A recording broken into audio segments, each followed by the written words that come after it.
Join Alace Med Spa on September 18th for their annual fundraising event. Enjoy their best offers of the year while supporting local charities like Women of the World and Women Helping Women program of the Junior League of Salt Lake City. Since 2004, Alace has proudly served the Salt Lake City community with multiple locations across the Wasatch Range. Appointments are required, so book now to take advantage of 70% off laser hair removal, Botox for just $11.90 per unit, and more exclusive deals. Visit alace.com or ELASE.com or call 801-49-LASER to reserve your spot today. And these are folks who would be able to get a job they couldn't pass a background check. No. Unless you're there day to day to witness it, you probably wouldn't believe what we're doing. Yeah. It's not getting better, it's getting worse. Yeah. So if we're continuing to do the same things, why do we expect any sort of different outcomes? Homelessness isn't the problem, it's a symptom of a problem. Mm-hmm. And when you look, there is no one size fits all to addressing homelessness or fixing it. We set up there at Pioneer Park, and we were expecting for about maybe 200 people to show up. We had over 500 people. Do this, let's do that. Yeah. I mean, our first core belief for this Other Side Village and for this Side Academy is love.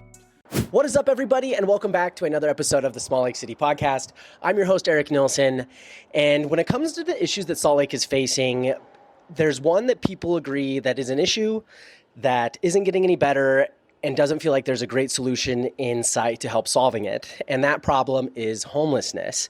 Today we have Preston Cochran, the CEO of Other Side Village, a village aimed to help providing some of our most vulnerable people in the valley with a place to live and help them claim their life back. We also talk about some of the other side initiatives like Other Side Donuts, Other Side Movers, Other Side Builders, Other Side Thrift Stores, and more to kind of hear about their approach and how they are tackling Salt Lake's biggest issue. I think this is an episode everyone's going to love, especially to get a little bit more of an inside scoop on what is going on to combat some of Salt Lake's homelessness. So enjoy. I always like to think that I'm a productive, independent adult until I'm like, now when's the last full meal I had? And it becomes a whole nother story very quickly. But with Rochelle, it was fun. So her campaign manager, Chase Christensen, we worked together at Cicero Group, which I imagine you know, Randy. I was going to say, you have to know Randy if you've been working. When Randy first started Progression, he was part of that group before it was Cicero. And they were in the same building as I had downtown on where the post office was that they just knocked down. Yeah. His office was literally across the hall from me. Oh, no way. Yeah. That's so funny that, I mean, obviously very similar, arenas of, homelessness. And well, at that time, I was running a nonprofit that I had started called Fair Credit Foundation, which was financial education, consumer credit counseling, housing counseling. And so I was running that. Cool. And then that's how I met Randy. Yeah. And then we worked together on the Dignity of Work initiative. Yeah, Rochelle was fun because I knew her campaign manager from Cicero, or Randy. And then when we actually recorded, and it was a really good conversation, like it was mostly Chase reached out, I was like, hey, this would be fun. I'm like, yeah, let's do it. I need some local politics. Recorded, it was a really good episode, lost it. I have no idea what happened to it, into the ether.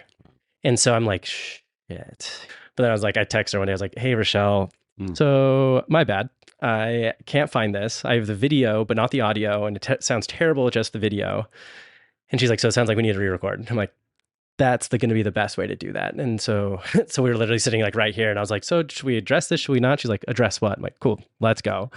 But she's been great. I saw her at there was the Salt Lake City party, the 801 party at Second Summit Cidery, where the CityCast Salt Lake girls were throwing a party because they partnered with the cider. And then next, I'm walking out to go to something else, and I hear Rochelle's Eric, and I'm like, Rochelle, how are you? It's good to see you. She's a great person. The more I interact with her, the more impressed I am by her. Yeah, she's a good gal.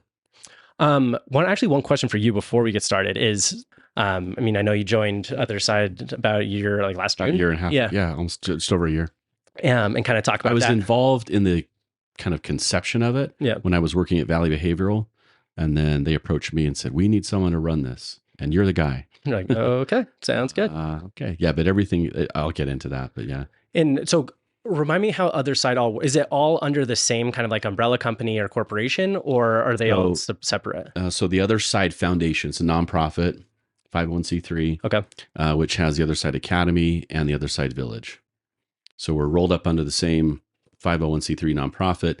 The Other Side Academy serves those who've been incarcerated, have dealing, substance use, some bouts of homelessness, but they were turning away people that were just chronically homeless who had mental health and had medications. And so with that, they said, we're turning all these people away. We need to do something different. So that was the morph, kind of the start of the Other Side Village.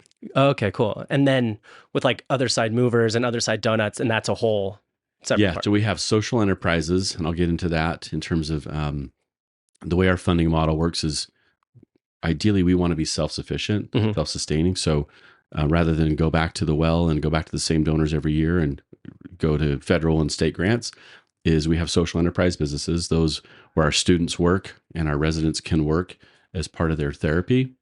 And that all the proceeds go back into our program, which fund all of our programs so that we don't, and they're free. So anyone that comes in, they don't pay a dime. Yeah. Okay. That makes a lot more sense because I was trying to figure out. The Other Side Movers, the Other Side Thrift Boutiques, the Other Side Builders, the Other Side Donuts, the Other Side Construction. I didn't even know there was that many. I thought I was the Other Side Storage. Okay. So there's a lot of sides to this, facets, if you will. Yeah. Okay, cool. That makes sense. And that makes sense of and it's all together because you have these people who come out looking for some sort of professional experience, or not professional, just experience and work work experience. And these are folks who would be able to get a job. They couldn't pass a background check. No, they get shut hands down. Yeah. So the Other Side Movers is the #1 moving company in Utah. And from that, the Other Side Thrift Boutiques, because people want to donate their stuff or get rid of it when they're moving. So we started thrift boutiques. And then from that, people want to store their stuff when they're moving. So we said, we should do a storage company. Yeah. With storage. And interesting. That's how that kind of started. I mean, I like the decision, let's call it the verticalization of moving and all of the things that you can do to help, support the customer, but also, support the business and self-sustain that. Well, cool. Gee, I'm excited. So it's be fun. And it's funny too, because like I said, Rochelle, I was messaging her about something else, and then she posted that she was at Other Side Donut because she's everywhere. She's honestly become more of a food influencer than some of the food influencers, because she's like, I'm here and this is what I'm having and it's good, compared to not saying everybody gets paid for every post they do, but not necessarily for her. So I'm like, oh, that's right. There's this place out in Magna. But I saw that and I was like, oh, I need to go. I want to see what it's all about. It just came from there. We've been open for about 8 weeks, and our hours are 7 a.m. to 2, and we typically sell out of donuts before we close. Mm-hmm. That's what I've got, because I've seen so many just positive posts, news pieces, everything about it. Because, you look at it, it's a really cool space. For what people want for the experience of getting food, getting a donut, it checks that box because everyone wants to take a picture. Phone eats first. But then you're like, oh, actually, and it's good donuts too. And they're like, oh, wait, and it's for a good cause? Award-winning donuts. The Other Side builders did the whole, so students renovated the entire building. Wow. Which is cool. Those that are in the Other Side Village prep school work in the donuts. Some of them get up at 3 a.m. and go and make the donuts. And then some of them work in the shop. So it's kind of full circle. Cool. Well, I'm excited. So today, Preston Cochran, CEO of Other Side Village, which has been the most recent of these. And because again, we have a problem with homelessness in Salt Lake City. We've done a good job about solving it in the past, but then, as economic downturns happen, homelessness tends to increase at the same rate.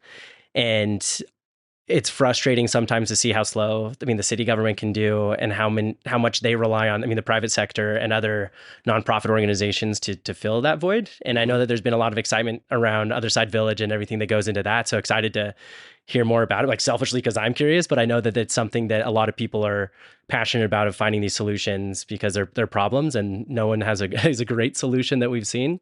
So I'm excited for this and everything that's going to come from it. So excited to have you on, Preston, hear more, not about that too, which we'll get into, but also to hear more about you and your own personal story. Yeah, cool. Thank you. Yeah. Because I know that you're born and raised in the area. What part of Utah were you from? What was childhood like? Yeah, so I grew up in Salt Lake City. Just below the H-Rock, below Foothill. Okay. If you know where that is, Wasatch Drive, Foothill Drive. Grew up there before there were a lot of homes up there, right? So I kind of lived in the mountains a little bit, and went to Highland High School, attended the University of Utah, graduated from there.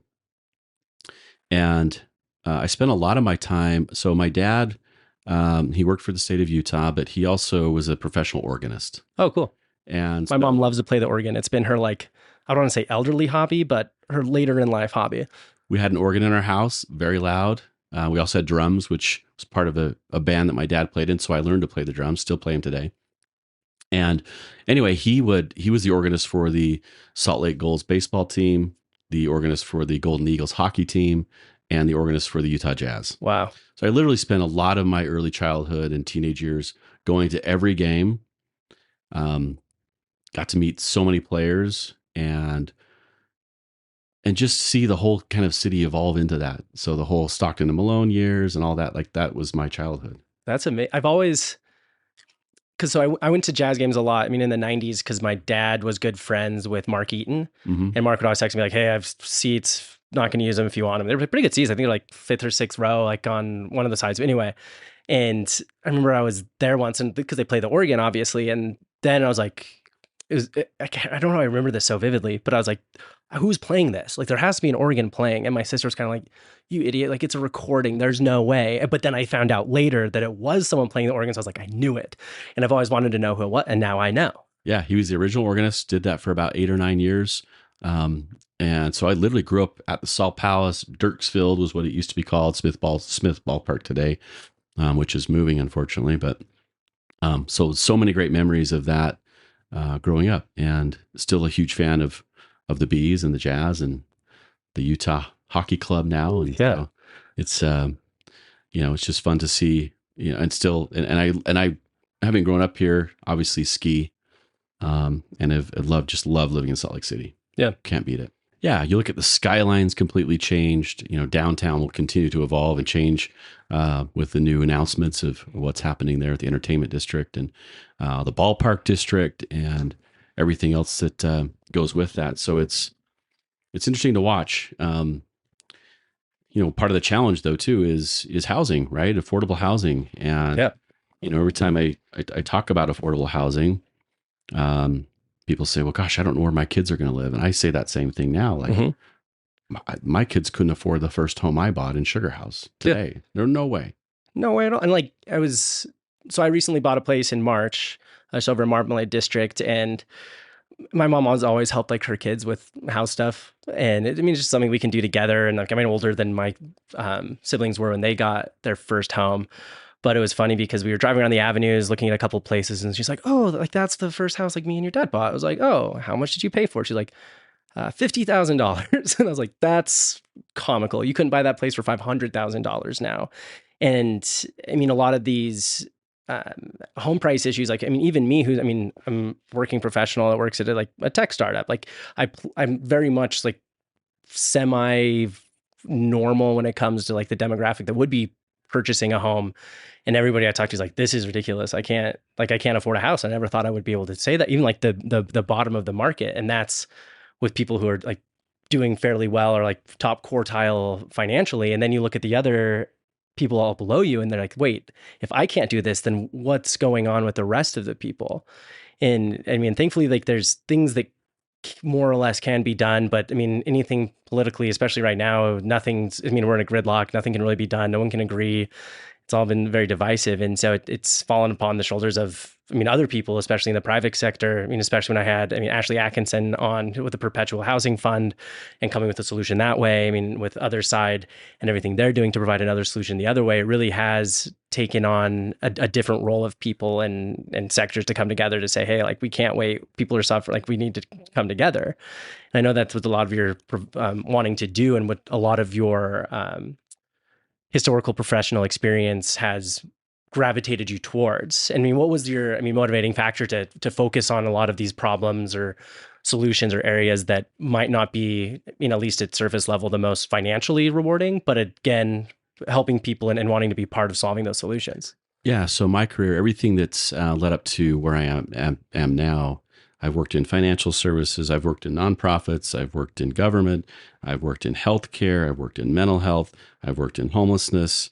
And with that, construction in terms of the new, not new, but the homeless resource centers that have been built that have replaced the old downtown shelter.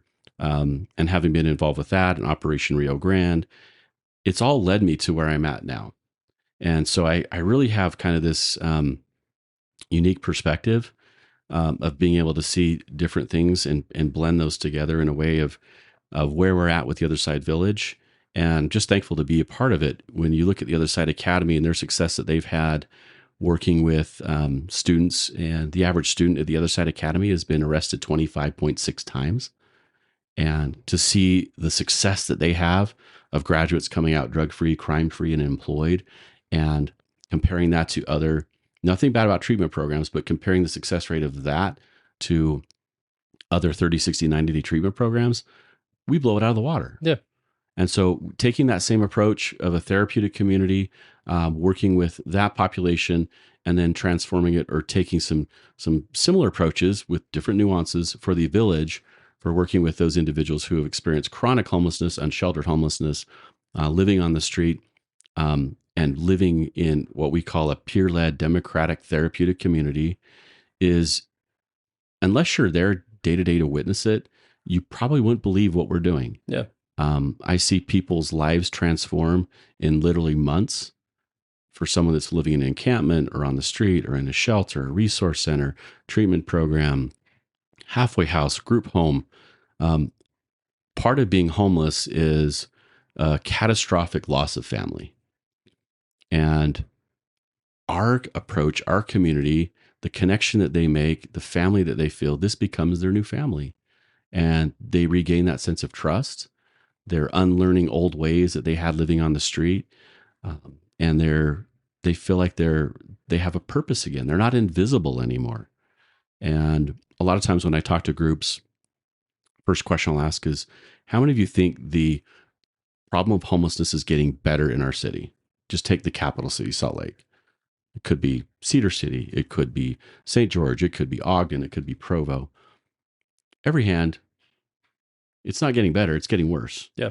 So if we're continuing to do the same things, why do we expect any sort of different outcomes? The definition of insanity. There you go. And so you've got to change the picture, change the optics, change the approach.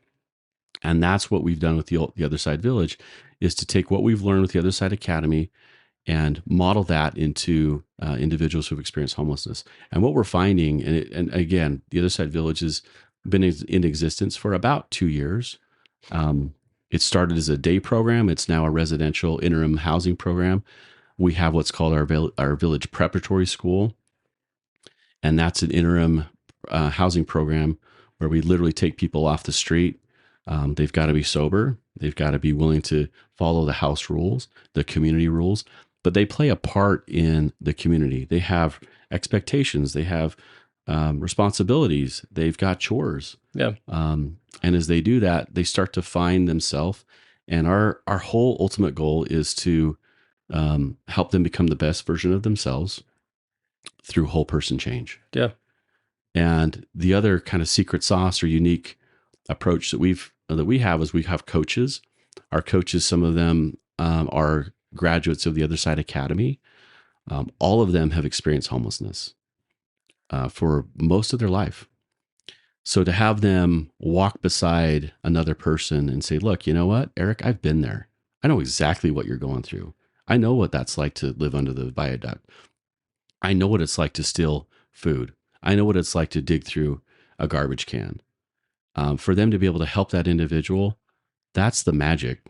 That's the magic I see every day that happens. And you see people just flourish and thrive and ultimately feel like they have dignity and respect back. Mm-hmm. And I'm just grateful to be a part of it. Yeah. I mean, thank you for all, I mean, not just you, but like the whole organization and everything that they've been able to accomplish. And like, I like what you guys were saying of like, hey, we've tried to do things so many ways, and populace agrees that this is not getting any better. And I always tend to lean more on the iconoclastic side of, we can't like do something new just because we've done it some way isn't going to change the way that we have different results. And I'd rather blow it up and fail than try doing the same thing over and over again that failed. Because if nothing changes, nothing changes. Right. And people always say, well, what's causing homelessness? And homelessness isn't the problem. It's a symptom of a problem. Mm-hmm.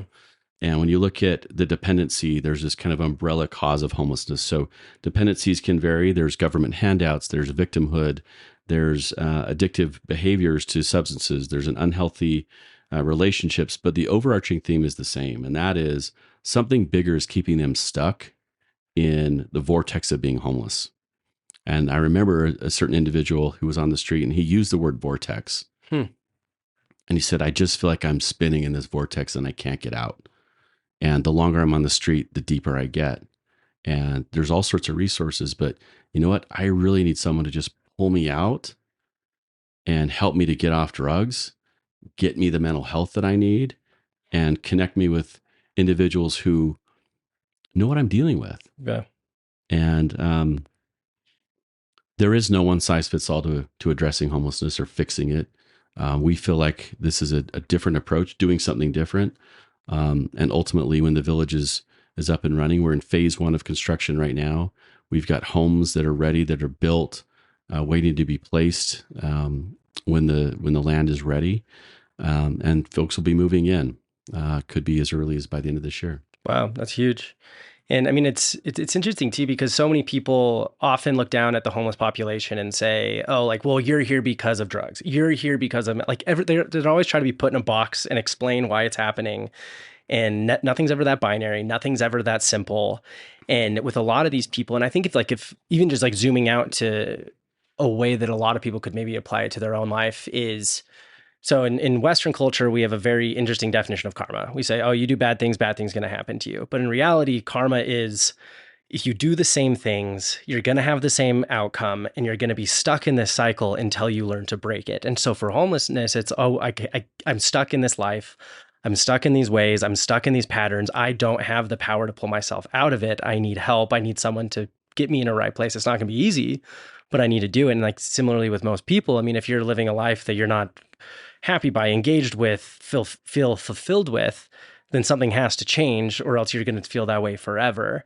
And so, and I know that, I mean, your involvement with, I mean, the other side is before that you've been, I mean, formally involved and obviously been tangentially involved with it as well. But I mean, what were some of those first emotions when you found out that you were going to be the CEO, but then also being more ingrained with it and involved with it? How has that changed your perspective on all the things you've approached in the past? Interesting looking back, as I mentioned, grow up in Salt Lake and going to all these different sports events.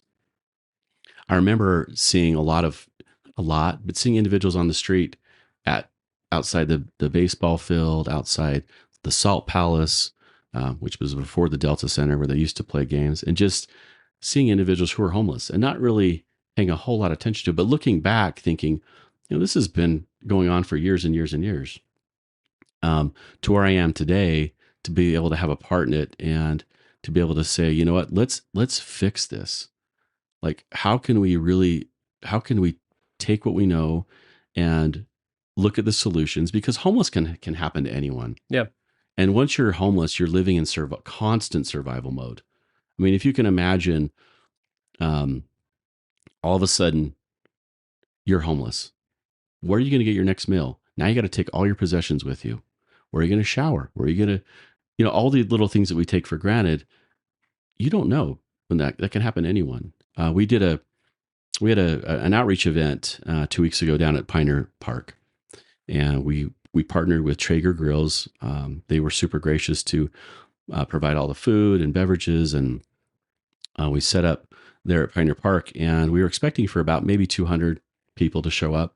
We had over 500 people. Thankfully, Traeger knew and they were prepared. They had overcooked meals, and literally a line of people. And so we had our team of support staff and coaches doing on-site interviews, talking to people. And there was a mom with 2 young kids who caught my attention. And I went and I said, how long have you been on the street? She says, well, I'm currently at the Midvale Family Shelter. We've been there for about a month. I said, well, what caused you to go there? She said, well, my landlord raised our rent at $300, and I couldn't so I was evicted. I had to get out. I couldn't pay it, and I couldn't find anything else. There's nothing else out there. So I've used motel vouchers, which were given to her, and she said, I'm on a list, but I'm way down the list. And when you look at Section 8 housing vouchers for families, it's kind of like having a gift card. So imagine you have a gift card and you want to go use that gift card at the restaurant, and the restaurant says, you know what, we can't get you in. And you hang on to that gift card for so long that you either forget about it or you're just, It's worthless. the restaurant goes out of business. It's just worthless. So a lot of these Section 8 vouchers become worthless because you have about 2 months to find a home. And for this individual and in her circumstance, she couldn't find anything. So ultimately she's out on the street. Man. And it's so sad to hear because, like, I mean, obviously we see these trends of, average, rental prices going up, house prices going up. And I mean, you hear people complain like, well, my rent was raised from like $2,500 to $3,000. And like, that sucks. And you're like, yeah, like I'm likely you're in a situation where that works and you can bridge that delta, whatever that might be. But then, because like, again, when you're in that top half, top quartile, top quintile, whatever you want to look at it as, you don't realize everybody down from there is feeling that exponentially worse and feels far harsher impacts from that. And it's always interesting too, because again, I feel like the homeless population and the population that struggles the most is often demoralized a lot, dehumanized a lot. They're just kind of talked in this broad group. What do we do with them? And a lot of people, whether it's because of their own experience in life, feel dissociated with it. But then you find out they're like, oh, well, actually my cousin, brother-in-law, friend, whatever, is actually experiencing homelessness. And it's like this light awakens and they're like, I didn't realize this is what it was like. And it's like, yeah, it's a whole different experience than people think when you can see it firsthand and see what it does. Cause like to your early point of like, oh, it destroys families and like the family relationship and like seeing what that actually does to a family from a personal point of view changes a lot of opinions very quickly. It really does. It's a good point because what would it look like instead of continuing kind of this cycle of disconnection from our unhoused neighbors if instead we embraced having relationships with them? And so, if I ask you, do you know someone who's homeless or unsheltered? Do you have lunch with them? Do you talk to them on a frequent basis? And when we humanize our understanding of those struggling, we begin to dismantle the barriers keeping us from acting with empathy. Yeah. And that's what I hear a lot from people on the street is I feel invisible. People throw things at me driving by. People yell at me. I just feel like, I'm not even a human anymore. And so we've taken the approach, there's what's called a housing first approach. And housing obviously is a component of helping individuals overcome homelessness, but it's one part. And so we take a human centered or a human first approach. And my analogy is in housing first is if you're building a house, would you put the roof on first? No, you'd start with the foundation. And you've got to start with what's the foundation that's keeping someone on the street and look at those underlying issues and solve those underlying issues. And obviously housing is important, but you can't put the roof on first. Yeah. You got to start at the basic baseline and meet them where they're at. Whether it's mental health, whether it's substance use, whether it's a violent relationship you've been in or whatever your past circumstance is, you've got to meet them where they are. Yeah, because if you don't solve the problems and like you said, I mean, all of these underlying issues are things that get in the way of them being a successful life, however they define success.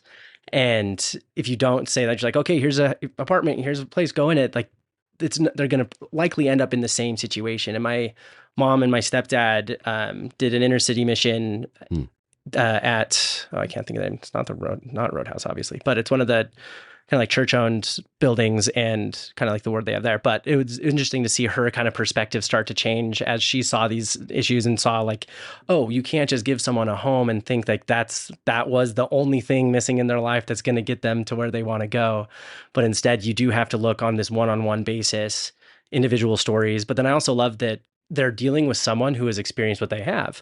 Because, I mean, you could get, social worker, caseworker, whatever in there. And I'm not saying all of them are bad or unempathetic or don't understand. Amazing work. Exactly. So hard. They do amazing. Yeah. But to have someone who can sit in the same, like sit across them and be like, I actually do know what this is like. I do know what it's like to have an addiction, a mental health issue, experience homelessness, and a lot of these things that a lot of people, look down their nose at and think that they know better and high and mighty because they've never experienced it. And so I feel like that's, such a huge piece of it because they feel so disconnected from the world and have been almost like cast out of that world in so many ways. Like you talked about, they're invisible. They get stuff thrown at, they get yelled at. And like that step towards like that humanity and that self-respect and like respect from everybody else is where that all starts to build. And I mean, because I lived in Seattle for 4 years and like I got so used to it. Like it was weird to be like, okay, cool. Like, yeah, there's like four homeless guys there. He has a needle in his arm. He's passed out. And then like come back. Like I was walking around downtown and friends are like, are you not worried about something? Like, oh yeah, sorry. That's right. We're not in like Seattle anymore. But it's weird to now see the level of homelessness here match almost what I experienced there. And I mean, thankfully we do, like I said, I mean, have great organizations that are trying to solve it instead of kind of tap their foot at kind of the people that should be solving it and being like, well, why aren't things moving faster? Why aren't we doing more?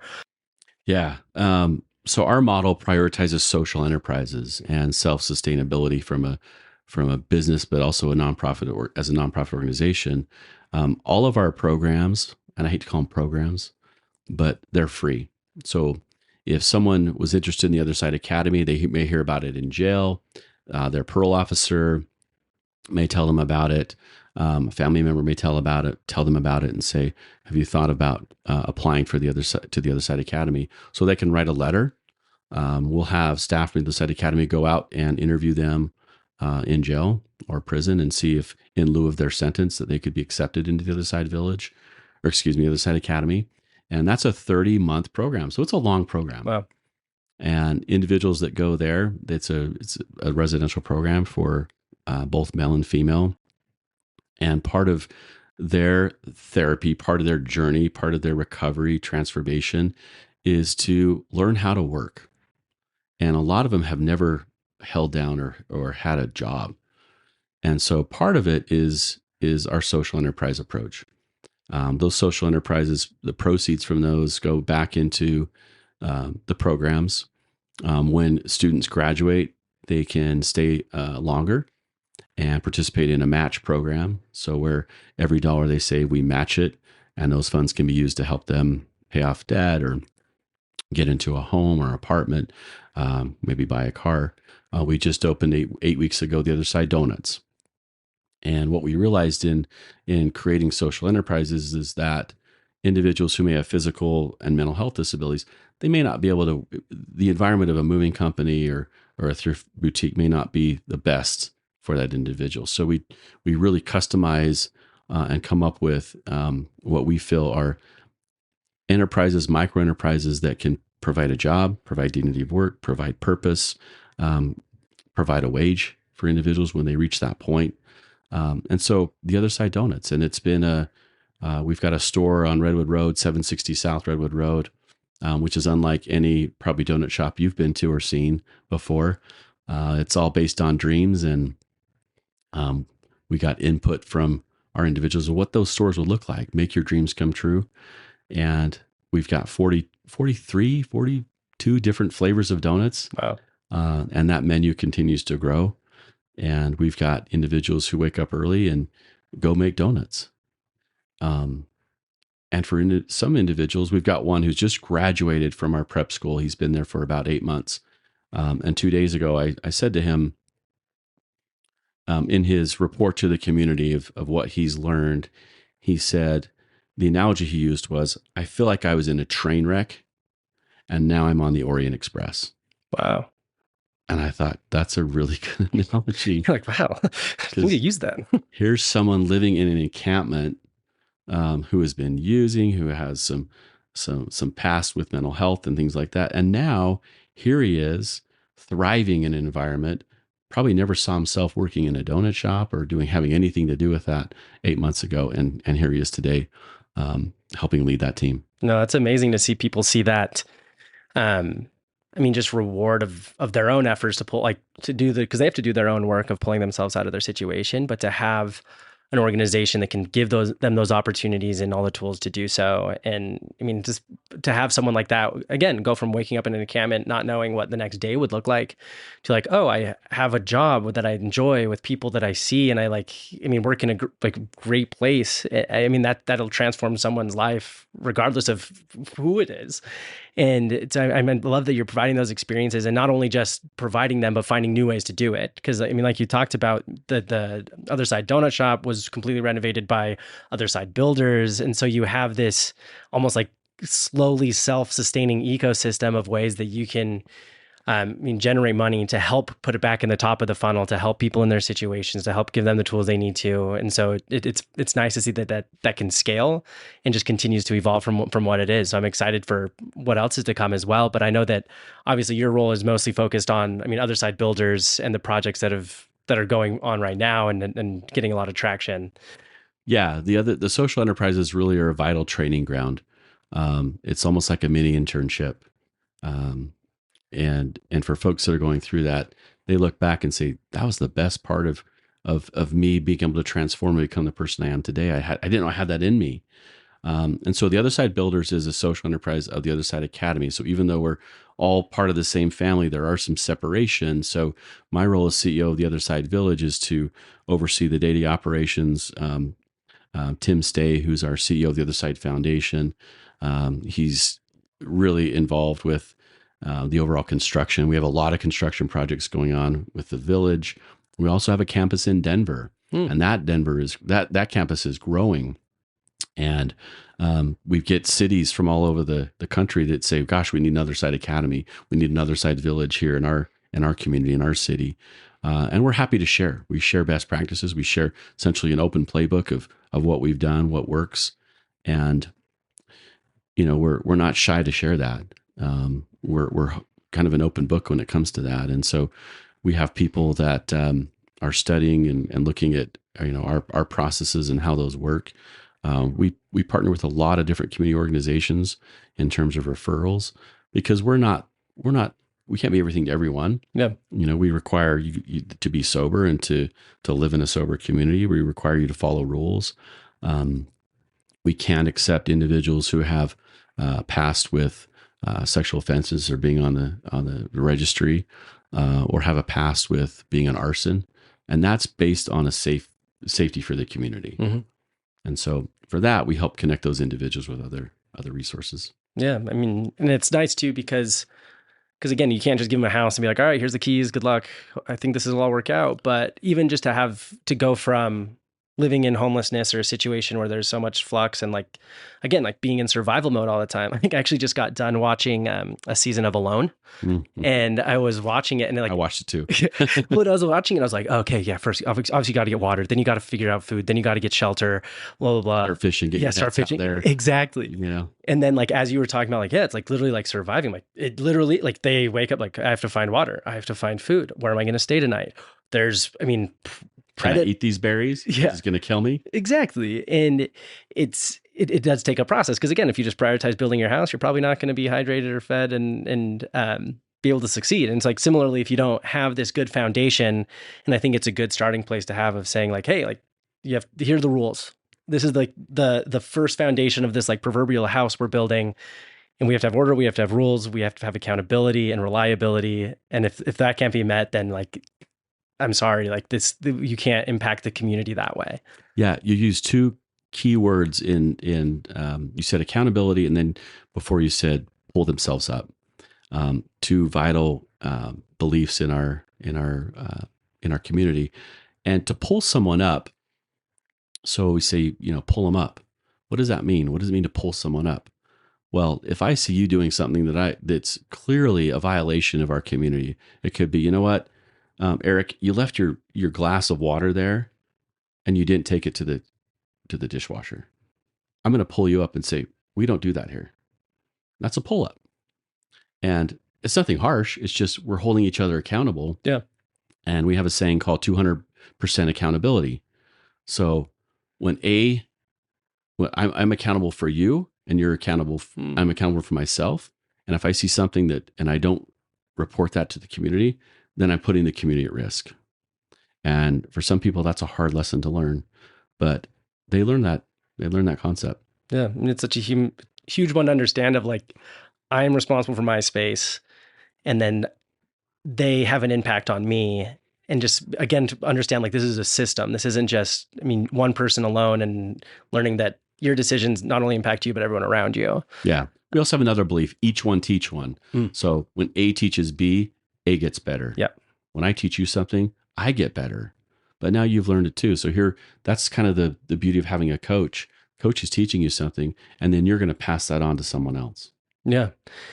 I mean, it's like those simple things that we think are, because like one of my flaws is if I know something, I assume everybody else knows it. Like I don't think it's some special thing, but I've realized is I am a jack of all trades, master. Like I know a lot about a little about a lot of things, and few things I know a lot about. And when you think that everybody has the same understanding of like, oh, like you don't understand how, I mean, what you do, what you reap is what you sow, and the decisions you make will come back eventually.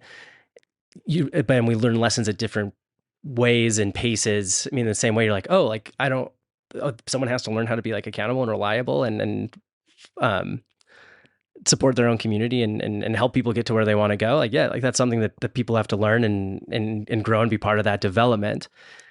And so I know that, I mean, it was exciting this week because I saw that, I mean, there's a lot of traction right now with, I mean, other side builders. A lot of the houses are starting to like show a lot of traction as well and getting built there. Cause I know that was one, I mean, I think there's a Trib article or something, a little bit of criticism saying like Yeah. they've promised so much and Right. haven't delivered. Yeah. But so it's nice to hear that things are, I mean, as soon as the end of this year, people could be going and having a new house to live in. I mean, So yeah, I'm glad you brought that up just to put it into perspective. So we've got partnerships with builders, developers who are building homes. So it's not just the other side builders that are doing that. They do commercial and residential type projects, but we've got partnerships with schools, high schools, colleges, the prison, and other private developers to build the actual homes. So those are being built off-site year round, and which is beauty because we can build those and then bring them on to the site when it's ready. And so the challenge with the site that we have, so it's 1850 West Indiana Avenue, 8 South, just around the corner from our donut shop. It's 39 acres. We were part of the voluntary cleanup, so that site had not been used for so long, many years, and so we were required to go down, dig below the organic native soil, remove all of that soil, a lot of soil, and then replace that with the cleanest possible soil, arsenic free, that you can find. Well, the Wasatch Front doesn't have a lot of that here. Yeah. So we've had to get very creative in terms of searching far and wide to find the soil that meets the environmental quality requirements, the DEQ requirements. So even soil that's some of the larger projects, airport, prison, things like that, didn't meet that high criteria, and so we've had to go elsewhere. But we trucked in over 12 football fields of new soil, wow, just to meet those requirements. So yeah, that set us back a little bit. And then when you remove the soil, having a wet winter and all the water that tends to go in there, it was like a lake. Yeah, and so we had to get all the water off before we could put all the soil on. So yeah, it set us back a little bit in terms of what our construction projections looked like. We were hoping to have homes in by August right now, but it's pushed us back a few months. So we accept fully that we're behind schedule, but like most construction projects, there are challenges along the way. That's what I was going to say. I'm like, you mean there's construction projects that can go over budget and get delayed a little bit? Never heard of it in my life. Yeah, right. No, I mean it's helpful context too, because it's easy for people to look at something like, no, why isn't it done yet? Why, like, and assuming that they would know all the details and not understand like all the nuance that goes into it. And like you mentioned, there's a lot of partners that go into this, and the more people that have a seat at the table, a hand in the pot, the more complicated it all gets. And as well, especially when you're trying to execute on multiple timeframes coming together. I mean, that can always be a battle, no matter who has a seat at the table. Yeah. And the other thing too, with we've got private funding, we have received some public funding just for capital expenses that go along with that, but the lion's share in terms of fundraising has been private. That we've gone out and just for an example of a home, we've got sponsors for the homes, individuals, corporations that say, we want to be a part of this. We believe, we think that something can be done better, and we like your approach, so we want to be involved. Yeah, I mean, who could disagree with that? Like, I can't imagine going to somebody and being like, you know what? Nah, this isn't really something we really care about. Because again, like the more that we can support the people who need it the most, even just thinking about it purely from like an economic perspective, the more people that we have making income, that have discretionary income to spend money, that usually does a good thing for an economy. And so the more that we can have people in that category of things compared to, something as simple as, well, not simple as, but something like homelessness, I mean, that's what's going to make things better. And it's not something that you can just kind of push to another side and say we solved it, or really work on, like, like you alluded to, these symptoms and not the core issues, and think that we're going to make the traction we want to, and be able to make Salt Lake the place that we want it to be. Because do we have a homelessness issue? Yes. And it's not just like the optics of the homelessness that, like, because I hear people complain, like, well, this is a clean city, what are we doing? Why are there homeless people? I'm like, interesting perspective to take on the issue, but like, we can only become so much better as we help these people out and get them to not only where they want to be, but help them become their best selves. And again, like, because of the system, being able to help them help others, each one teach one throughout the process as well. Here's what we've heard too from the individuals. As people say, well, why tiny homes? Why small cottage homes? That's because that's what they want. And that's in the affordable, as far as an affordable range, they want their own place. They don't want to be in an apartment. They want to be in a safe environment with other people living the same lifestyle as them. They don't want to be in a dirty apartment that may have people using next door, downstairs, upstairs, that's allowed all the time, where they can put their stuff that's not getting stolen. And so that's the concept of a tiny home. And when we have, we've got some model homes we'll walk people through. And I had a group of college students that we were showing them, and they're all walking through like, holy cow, I could totally buy one of these. This is nicer than my college dorm. And this is something that I could see myself living in. And so when you look at what are some of those unique kind of affordable housing type models, this is something that not only for individuals who are unsheltered or on the street, but maybe for a couple, first-time home buyer, things like that. These are well built, built probably better than most other residential homes that I've walked through. Yeah. And they're safe, and they're clean, and they're nice. It's a home that you and I would feel comfortable living in. Yeah. Because again, like, the alternative is going to some, like Section 8 housing where you don't know who's doing what or who they are, or the place is like barely livable as could be. And instead they walk in like, oh, this brand new manufactured house is sitting here, and it's people, that college students who are usually the most like, what's the word I want to use? Not sheltered, but usually have higher expectations of quality than most, because it's the first time out of parents' home. So they haven't been like, all right, this is what you can actually afford. Yeah. To be like, oh, I could do this. And then also, even just thinking ahead, like, if this does work the way it does, and then let's say private people are like, oh, I just bought this space out in Oakley or Parowan or whatever. And I'm like, oh, like, I just kind of want to plop like a little house here so I don't have to worry about too much, and I can come visit and I have a place to stay and just enjoy the outdoor. And there's, a lot of proven case studies and examples of people that have done that. But again, it's not just shoving them in a place that will take them. It's giving them a place that they want in the environment that they want to live their life with. Exactly. And the other unique thing about the neighborhood, the village itself, is there's kind of micro neighborhoods. So anywhere from 20 to 30 homes. But in terms of the overarching governance and leadership, folks that have graduated from the prep school, they'll have a role in that. Yeah. So they'll be leaders in the community. They'll be, strengthening that and maintaining that culture that they learn in the prep school. Because again, you can't just give someone a housing voucher or give them housing, expect them to be able to thrive independently. You've got to teach them of what it's going to take to live on your own, live in a house, take care of it, keep it clean, make sure the yard's done, things like that. That takes some skill, and that takes some learning. It's not going to happen just quickly and expect them to do it. Yeah. And so each home will have a porch. Those porches face inward, and that's intentional because we want them to feel that sense of community and connection. Yeah. And the homes are clustered around other common areas. So we've got neighborhood pavilions. So it'd be a shared laundry space, social gathering space for those individuals. And those shared spaces are designed to encourage interactions among neighbors. So helping them to build community and socialize and feel like they're a part of a community. And on our website, theothersidevillage.com, you can do a fly through of what it looks like, what the actual village, design will look like. And we also have, as part of phase one, there will be neighborhood pavilions. We've got some space for social enterprise spaces, whether that's part of our own or others, a community gathering area, a medical clinic for both medical needs and mental health needs.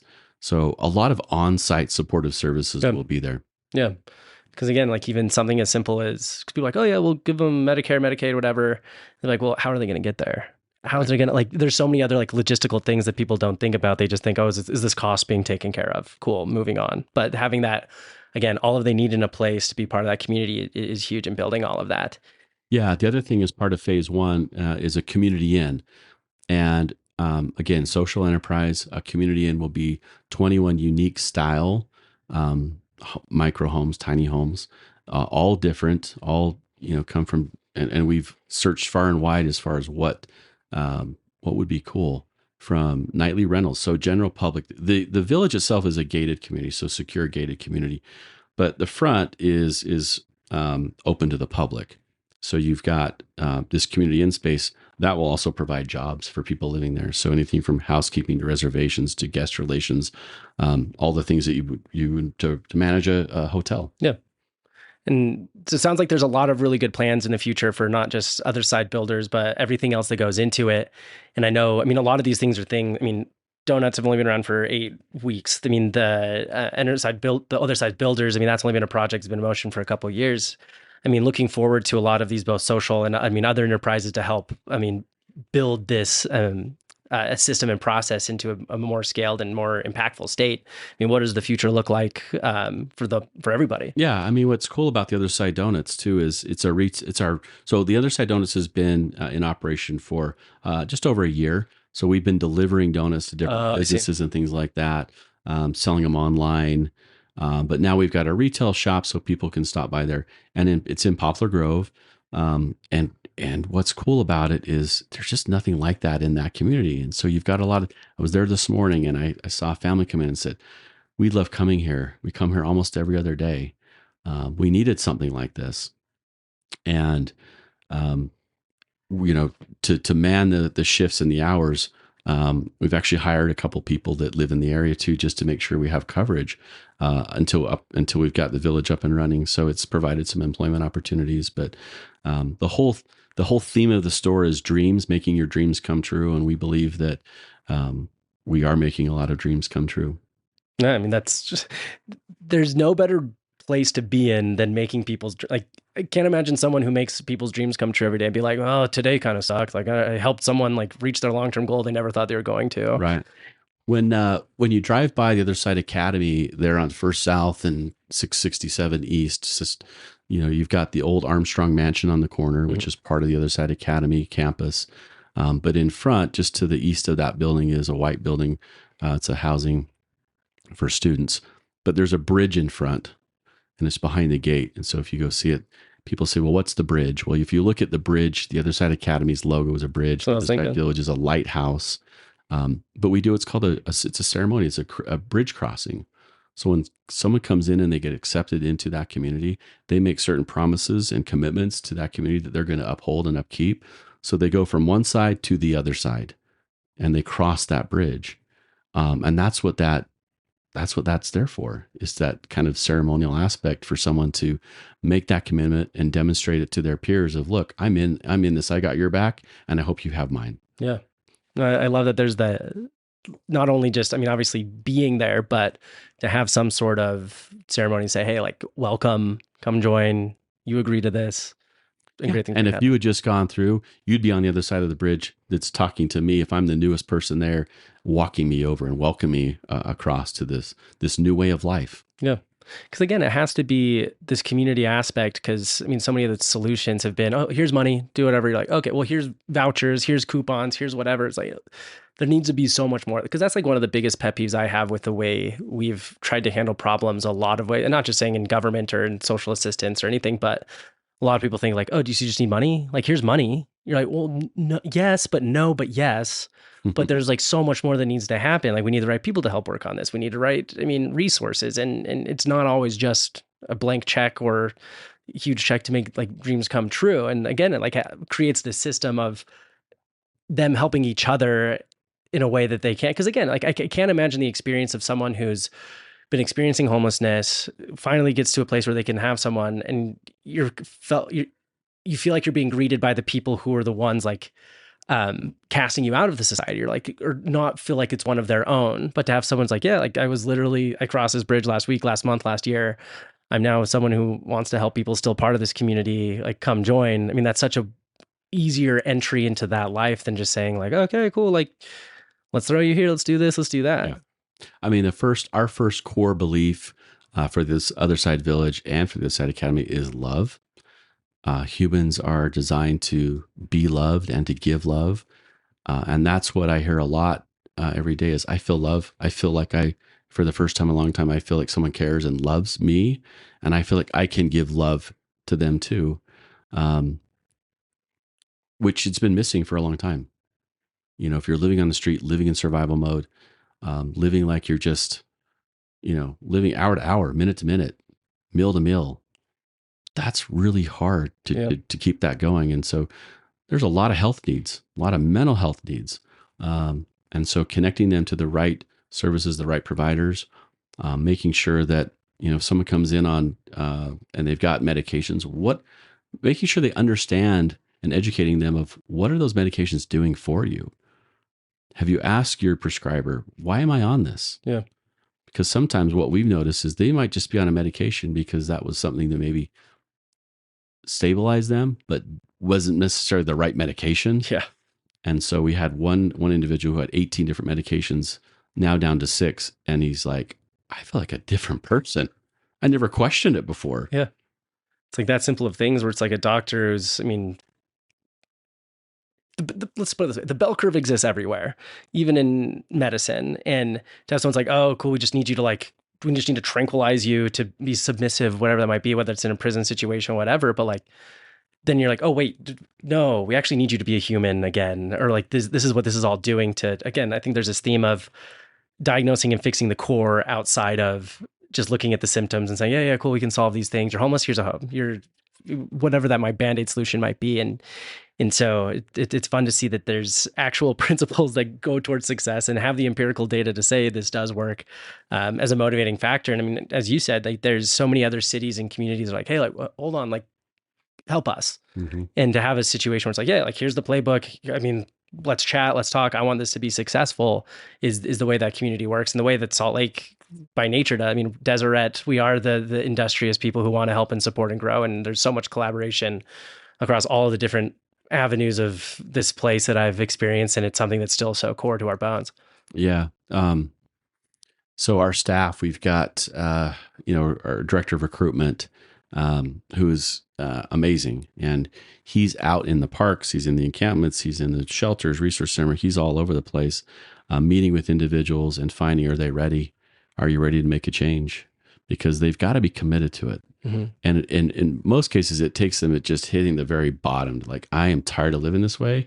I can't do this anymore. I'm tired. I'm ready for something new.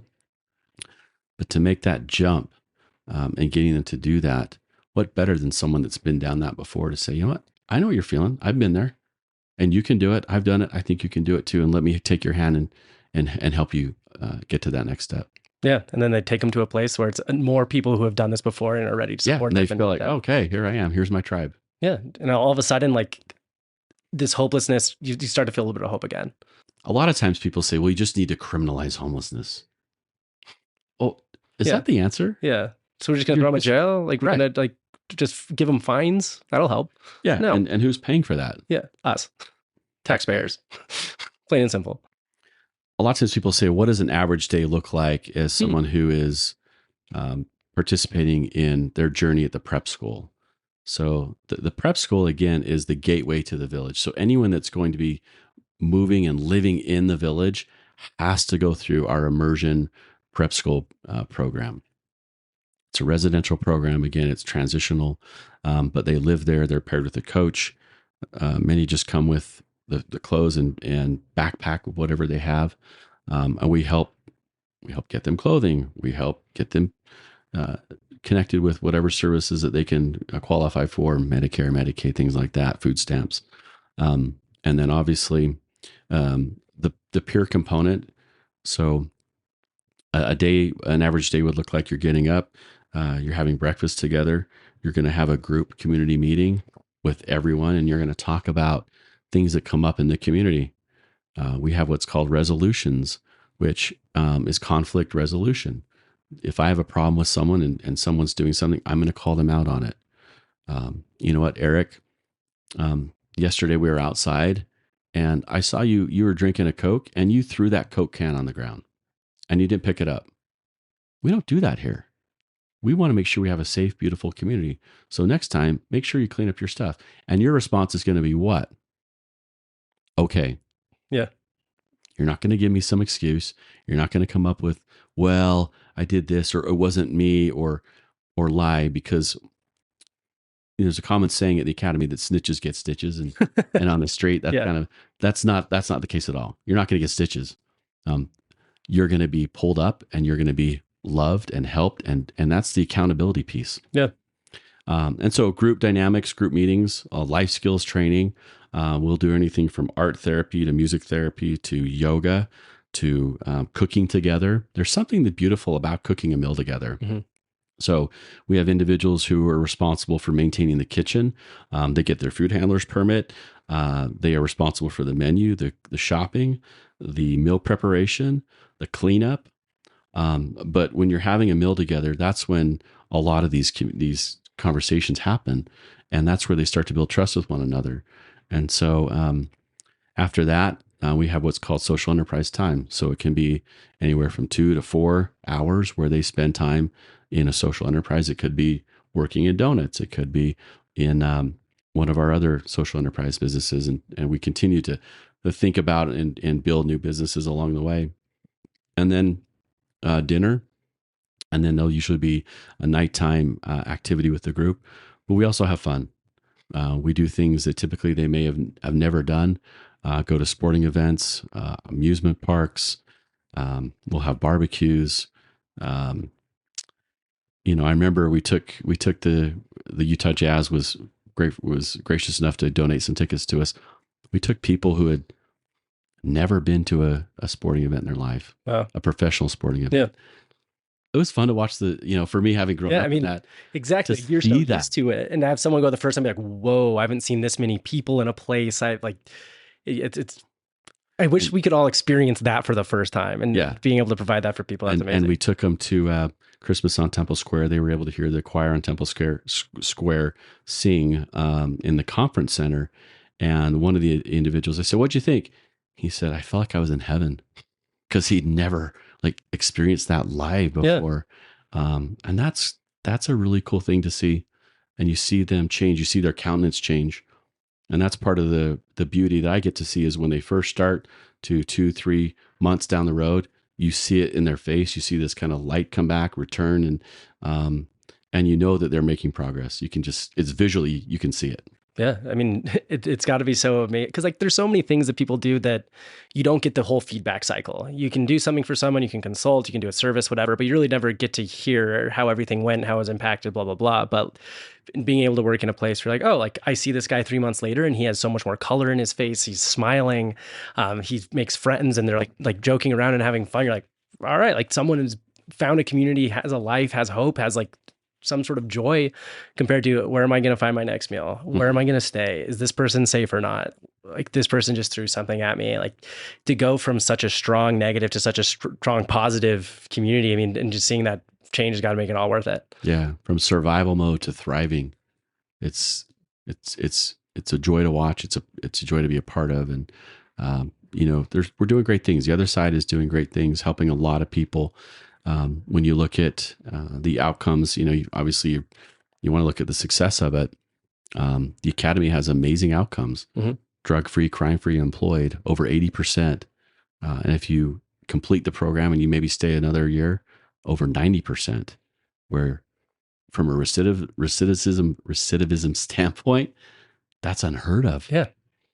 The proof is in the pudding. Yeah. Right. Yeah. And I mean, yeah, it's those things that, we're doing this and we're doing this well. And you can compare it to any other, case study example. It's this is performing better. And I'm glad that you guys are getting the accolades, the credit, and seeing everything continue to do well. And not only just from the system you're creating, but the lives that you're impacting as well.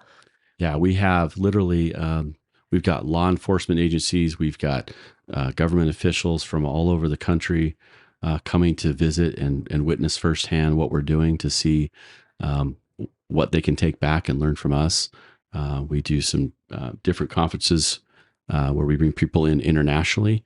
We bring experts in internationally that in their field of expertise, and and we're constantly learning. We're constantly seeing what could we do to dial it and fine tune it even better where we're at. Yeah, and that's the right way to do it. And that's when you find these cool new ventures and fun projects that just make more of an impact, and you guys get to have fun along the way and think creatively, think outside the box. Yeah, our common saying is on our wall in our offices is it takes a village. And it, not to sound cliche, but yeah, it does take a village from building homes, from having high school students at Canyon School District seeing, I built that home, and being able to see that and go, man, I made a difference today, to, bigger donors who have a huge impact in our community, and to be able to say, man, gosh, look at the lives we saved. Ultimately, we're saving lives. Yeah. Otherwise, these individuals, their life expectancy is going to be cut short. Living on the street. So if we can extend that and that quality of life, it's what it's all about. Yeah. I guess it pivoting a little bit, but outside of, everything you're doing at Other Side, what else do you like to do in your spare time? Well, spare time, when I have spare time, would be spending time with my family. As far as like hobbies that I enjoyed since my whole life, would be skiing, snowboarding, fly fishing, love the outdoors. Love to play music, love to play drums. Cool. So and love sports. I coach some teams for my kids, and I love coaching sports. It's just something that gives me a lot of satisfaction. That's fun. I don't have kids, but I have a niece and nephew, because my sister's one of my best friends, so I spend a lot of time with her kids, and it's been fun because they're 8 and 9 right now, and one's obsessed with baseball, and then she's obsessed with soccer. And it's fun because I saw it go from this 5-year-old, oh, we're all just kind of just moving around at the same place. And I'm oh, you guys are actually doing it now. You're actually growing. And like you say, coaching sports, I could be that dad. I could definitely be that dad. Be that dad. For me, it was, you go from baseball to football to basketball, it could be lacrosse, to soccer. So it's kind of year round. Yeah. My kids are getting older, so my coaching days might be coming to an end, but yeah, sometimes you got to go have a seat in the stands and enjoy it from that way. Cheer them on. Exactly. Yeah. Well, Preston, I want to end with the 2 questions I always end every episode with. First, if you could have someone on the Small Lake City podcast and hear more about what they're up to and what they're doing, who would you want to hear from? That's a long list. Boy, I would say my counterpart, Dave DeRocher, the executive director of the Other Side Academy. He has a story to tell, and I think he'd be great, a great guest. Deal. Yeah, no, it sounds like, again, another person doing great things. And if people want to find out more about, Other Side Builders, Other Side Academy, any of the Other Side stuff, what's the best place to find more information or get involved? theothersidevillage.com, theothersideacademy.com. If you want the best gourmet, award-winning donuts in town, theothersidedonuts.com. And from there, you can find the Other Side Movers, the Other Side Thrift Boutiques. And if you're looking for a moving company, we'll provide you the best service in town. Yeah. Biggest, best moving company around. Even when I was moving, I wanted to use them. We can't. I was like, come on! I want to do this. So I was bummed. They were booked out. Yeah, they were booked out. I was bummed, but it happens. It's good that it's a good problem to have, of being booked out. Well, Preston, thank you again so much for coming on. I think it's amazing to hear more of these stories that people are doing to make, not just the community that you're involved with, the broader Salt Lake community, a better place, and excited to see, more of what happens and the continued impact you have. It's only been a little over a year now, and who knows, 3, 4, 5, 6, 10 years from now, all that you're going to accomplish. So excited to see it all come to life. Thank you for having me. It's been a pleasure. Absolutely.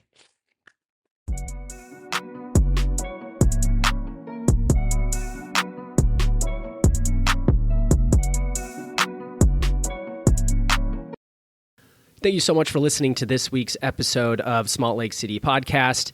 Don't forget to follow, review, subscribe, and share this episode with your friends. And we'll catch you next week. We'll see you there.